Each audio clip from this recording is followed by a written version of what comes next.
ارادے جن کے پختہ ہوں، نظر جن کی اللہ پر ہو، تلا تم خیز موجوں سے وہ گھبرایا نہیں کرتے۔ اللہم صلی علی سیدنا محمد وعلی آل سیدنا محمد بعدد کل ذرۃ مئۃ الف الف مرۃ۔ سامعین و ناظرین کرام، السلام علیکم ورحمۃ اللہ وبرکاتہ۔ آج کا ہمارا موضوع جہاد فی سبیل اللہ کا مطلب اور ضرورت۔ دیکھیں، یہ ایک بہت ہی اہم موضوع ہے اور اس پر بات کرنی بھی چاہیے۔ اور دوسری بات یہ ہے کہ جیسا کہ میں آپ کو کہتا ہوں کہ دین کی جو بھی اصطلاحات ہیں تو اس کا مطلب یا تو ہم نے محدود کر لیا ہے یا غلط ہے۔ تو یہ موضوع ان میں سے ایک ہے جس کے بانی کو ہم نے محدود کر لیا ہے، اور جہاد کا مطلب ہم سمجھے ہی نہیں ہے۔ دیکھیں، یہ بہت ہی بنیادی بات ہے۔ جہاد اللہ کی راہ میں، مطلب اس کا ترجمہ کیا ہے؟ کوشش۔ اور ہم نے اس کا بہت ہی غلط مفہوم اس کا بنایا ہوا ہے۔ ہم کہتے ہیں میدان جنگ میں جو جنگ ہوتی ہے اس کو ہم جہاد کہتے ہیں۔ تو یہ مفہوم فی نفسہ ہی غلط ہے، یہی مطلب نہیں ہے، بلکہ اس کا مطلب کچھ اور ہے۔ اور جو میدان جنگ میں ہوتا ہے نا، وہ قتال فی سبیل اللہ ہوتا ہے، یہ جہاد فی سبیل اللہ ہے۔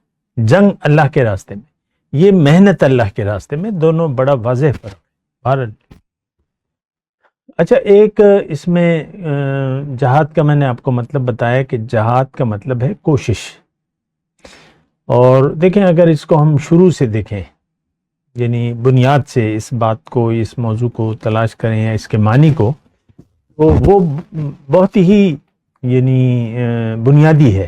اللہ تعالیٰ نے ہمیں دنیا کے لیے نہیں بنایا، ایک بات، اور ہماری منزل آخرت کی کامیابی ہے، اور مقصود ہمارا اللہ ہے، منزل اللہ ہے۔ اب ہمیں اللہ کے راستے پر چلنا ہے اور اللہ کے راستے میں کوشش کرنی ہے، جہاد کرنا ہے، کوشش کرنی ہے۔ دیکھیں، یہ سفر جو ہے، دنیا کا کوئی سفر لے لیں، وہ تکلیف سے خالی نہیں ہوتا۔ چاہے ہوائی جہاز کا ہو، ایک سیٹ پہ آپ کو بیٹھنا پڑتا ہے، چلنے پھرنے کی محدود اجازت ہے، وہاں دوڑ نہیں لگا سکتے، اور وہاں وہ سہولیات نہیں ہے جو آپ کے ایک چھوٹے سے گھر میں مہیا ہیں، وہ ہوائی جہاز میں نہیں ہوتی۔ اور اسی طرح آپ لگا لیں، یہ تو میں نے ہوائی جہاز کی بات کی نا، چاہے آپ بزنس کلاس میں بیٹھے ہیں، لیکن وہاں بھی آپ دوڑ نہیں لگا سکتے۔ وہ سیٹیں کچھ لمبی چوڑی ہوں گی یا جو بھی ہوگا، کھانا اچھا ہوگا یا جو بھی ہوگا۔ تو ایک تو دیکھیں، کوشش اللہ کے راستے میں، جہاد فی سبیل اللہ۔ اچھا، یہ جو زندگی ایک سفر ہے، اس میں تو کوئی دو رائے نہیں ہے۔ پیدائش سے لے کر موت تک کا ایک سفر ہے زندگی کا، اور سفر تکلیف سے خالی نہیں ہوتا۔ تکلیف ہوگی، آپ گھوڑ سواری کریں، پہلے گھوڑوں پہ سفر ہوتا تھا، اونٹوں سے سفر ہوتا تھا، وہ ایک الگ مسئلہ ہے، آپ کو پتہ ہے۔ یہاں ہمارے یہاں جو سفر ہوتے تھے، پہلے بسوں کا سفر ہوتا تھا۔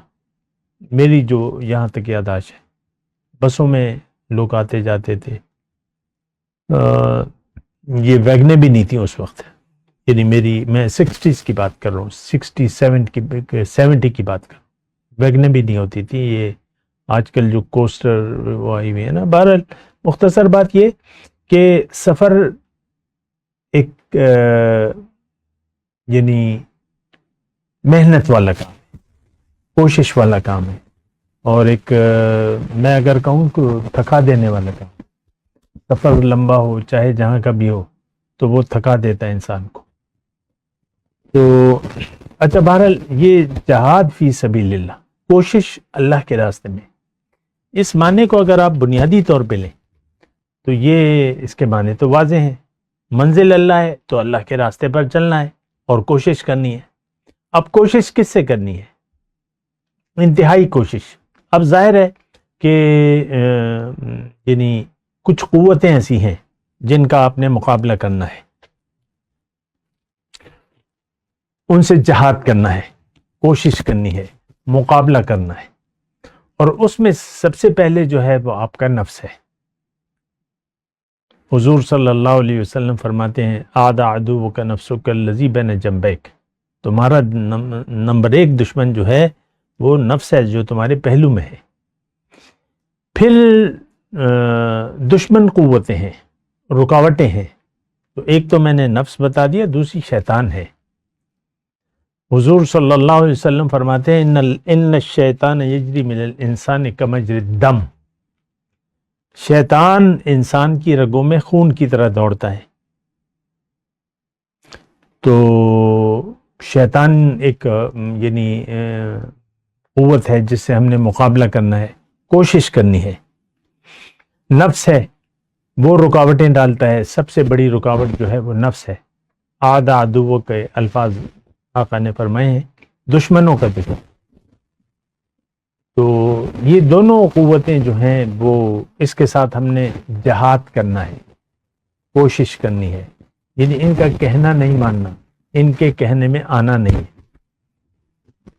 تو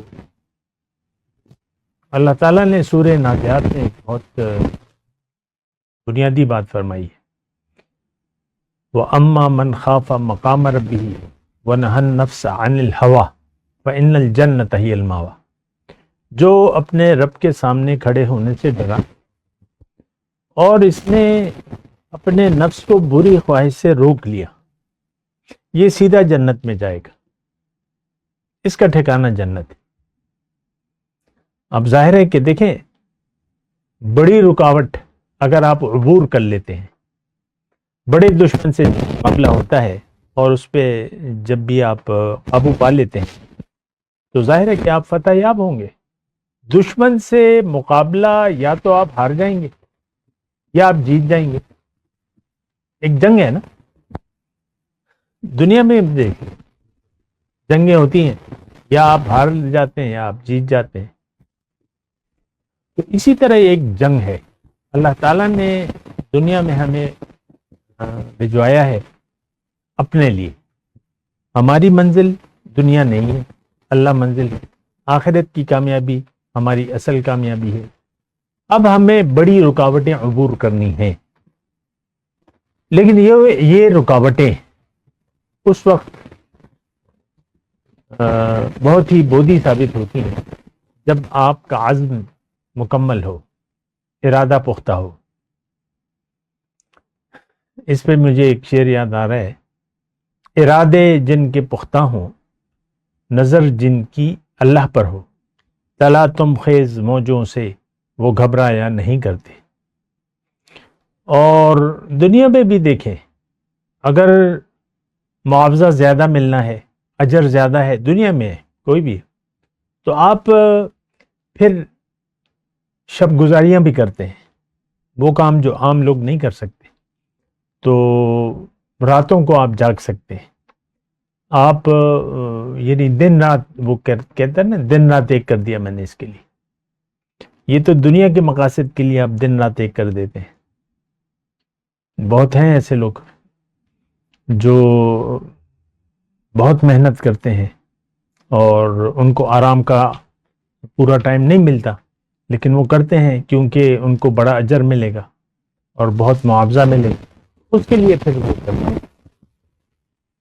تو اسی طرح ہمارے لیے بہت بڑا اجر اللہ تعالیٰ نے تیار کر رکھا، اعتدنا لہا اجرا عظیم، اللہ تعالیٰ نے ہمارے لیے بہت عظیم شان اجر، وہ اجر جس کا آپ اس وقت تصور بھی نہیں کرتے، آپ کے خیال سے بالا ہے، وہ اجر بہت بڑا اجر، اجر عظیم اللہ تعالیٰ نے آتیناہ من لدنا اجرا عظیما، میں نے ان کو بہت بڑا اجر دیا، اور یہ اجرن کریم، اجر عظیم، تو اس کے لیے پھر آپ نے محنت کرنی ہے۔ تو بات کرتے ہیں اس موضوع پہ ایک وقفے کے بعد۔ وآخر دعوانا ان الحمدللہ رب العالمین۔ مولاي صل وسلم دائما ابدا على حبيبك خير الخلق كلهم